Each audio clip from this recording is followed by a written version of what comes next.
যেহেতু আজকে এই অনুষ্ঠানের যিনি উদ্বোধক মৌলভীবাজার জেলা শ্রমিক দলের সম্মানিত সভাপতি এবং সাধারণ সম্পাদক, আপনাদের কাছে একটা কথা বলতে চাই। আপনারা যে ইউনিটি দিয়েছেন আমাদের শ্রীমঙ্গল উপজেলা শ্রমিক দল এবং পৌর শ্রমিক দল, এই উপজেলা এবং পৌর শ্রমিক দল এই গত 24-এর আন্দোলনে, জুলাইয়ের আন্দোলনে তাদের কৌশল অবলম্বন করে বাংলাদেশ জাতীয়তাবাদী দল বিএনপির প্রত্যেকটি কর্মসূচিতে সশরীরে অবস্থান করেছিল এবং আমাদের এই কঠিন পরিস্থিতিতে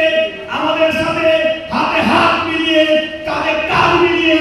আমরা বাংলাদেশ জাতীয়তাবাদী দলের বিএনপি পূর্ব ঘোষিত যে হরতাল অবরোধ, প্রত্যেকটি হরতাল অবরোধে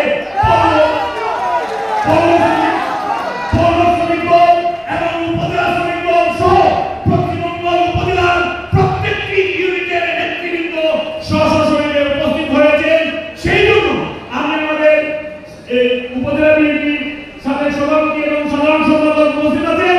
এবং ওনাদের পক্ষ থেকে আমি আপনাদেরকে অভিনন্দন এবং শুভেচ্ছা জানাচ্ছি। আপনারা নেতা